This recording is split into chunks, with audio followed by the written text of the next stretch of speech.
I get so many questions regarding government jobs कि हम BAMS, BHMS, BUMS and BSMS जैसे courses करने के बाद कौन कौन सी गवर्नमेंट जॉब्स कर सकते हैं, इस फील्ड में स्कोप्स है या फिर नहीं है। और सबसे ज़्यादा लोग कंसर्न रहते हैं गवर्नमेंट जॉब्स को लेके क्योंकि इसमें अच्छी सैलरी होती है, अच्छा करियर ग्रोथ है एंड जॉब सिक्योरिटी भी है। तो हम सब चाहते हैं कहीं ना कहीं कि हमारी गवर्नमेंट जॉब लग जाए।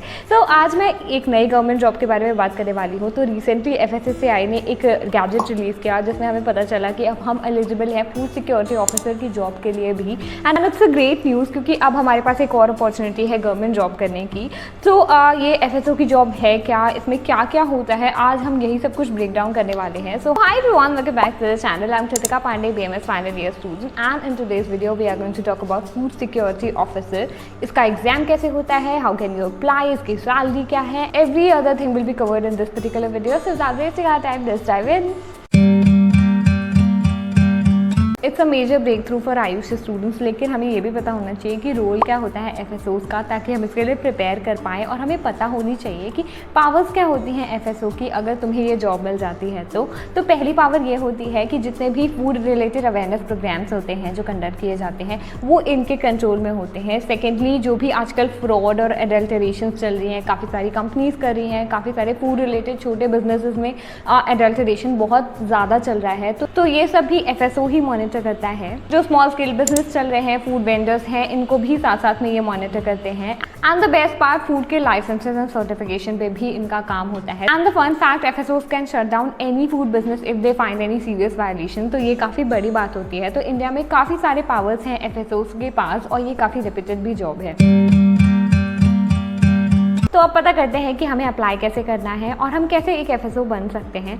तो सबसे पहले तो तुम्हारी ग्रेजुएशन कंप्लीट हो जानी चाहिए। तो ग्रेजुएशन कंप्लीट कौन कौन सी डिग्रीज में होनी चाहिए, ये एक इंपॉर्टेंट बात है। हमारी ग्रेजुएशन हो सकती है बायोटेक्नोलॉजी में, oil technology, dairy technology, microbiology, biochemistry, food tech में, वेटनरी साइंसेज में, एग्रीकल्चर में। एंड अभी के नोटिफिकेशन के अकॉर्डिंग जो आयुष कोर्सेज हैं हमारे जितने, सोवा, रिक्पा, सिद्धा, होम्योपैथी, आयुर्वेदा, तो इनमें भी तुम ग्रेजुएट होने के बाद कर सकते हो। एंड साथ साथ में BDS करने के बाद भी तुम इसके लिए अप्लाई कर सकते हो। तो once you have completed your graduation, तो उसके बाद तुम्हें क्या करना है, इसके बाद तुम इधर सेंट्रली अप्लाई कर सकते हो या फिर स्टेट गवर्नमेंट जॉब के लिए भी अप्लाई कर सकते हो। तुम्हें सेंट्रल गवर्नमेंट के लिए FSO बनना है तो FSSAI अपना खुद का एग्जाम कंडक्ट कराता है, तुम उसके लिए भी अप्लाई कर सकते हो। साथ में जो तुम्हारे रिस्पेक्टिव स्टेट्स हैं वहाँ पे भी FSO की जॉब के लिए अप्लाई कर सकते हो। अगर हम पेपर की बात करें तो FSSAI एग्जाम कंडक्ट करता है और 2 लेवल्स पे ये एग्जाम होता है, CBT 1 and CBT 2।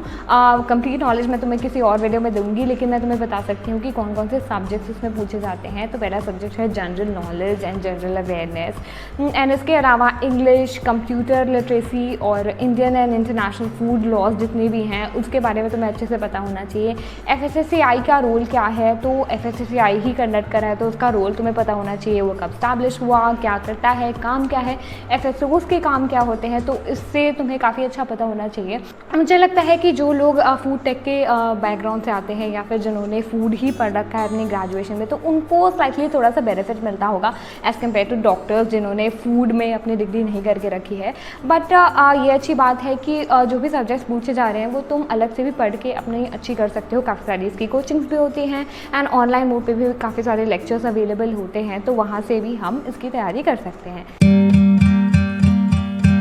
Future growth and promotion की बात करें तो FSO is not the end position. इसके बाद भी अच्छे अच्छे प्रमोशंस होते हैं as you gain the seniority. तो जैसे जैसे हम सीनियर होते जाते हैं और भी पोजीशंस पे हम जा सकते हैं। सीनियर फूड सिक्योरिटी ऑफिसर बन सकते हैं, assistant commissioner in FS, deputy commissioner in FS and साथ साथ में कमिश्नर भी बन सकते हैं जो कि हाईएस्ट पोजीशन है इस पर्टिकुलर फील्ड में। इसके अलावा कई सारे लोग कंसल्टेंट की भी जॉब करते हैं फूड इंडस्ट्री में। एंड साथ साथ में हम प्रोफेसर भी बन सकते हैं जो फूड सिक्योरिटी के कॉलेजेस हैं उनमें।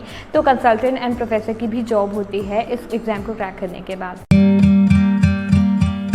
हमको मेनली मतलब होता है कि पैसे कितने कमाने हैं। तो अगर हम FSO की जॉब की बात करें ना तो इसमें भी काफ़ी अच्छी सैलरी है and it's a government job. तो तुम्हें 70 to 80,000 की सैलरी मिलेगी इंक्लूडिंग द अलाउंसेस, जितनी मैंने रिसर्च करी उसके अकॉर्डिंग। और जैसे ही सीनियरिटी बढ़ती है सैलरी भी इंक्रीज़ होती है, साथ साथ में और भी कई सारे पर्क्स होते हैं एक गवर्नमेंट जॉब की, जिसमें काफ़ी सारी अलाउंसेज होती हैं, सिक्योरिटी तो होती ही है and the best part salary increase हो रही है, तो और क्या चाहिए। तो that was all about the video, hope you like this one. और ऐसे ही वीडियोज़ अगर तुम्हें और लाइफ में है तो तुम्हें मेरे चैनल को सब्सक्राइब करना पड़ेगा एंड कीप सपोर्टिंग मी, क्योंकि तुम्हें यहाँ काफ़ी सारी इन्फॉर्मेशन मिलती है related to BAMS, related to NEET and everything you want to no.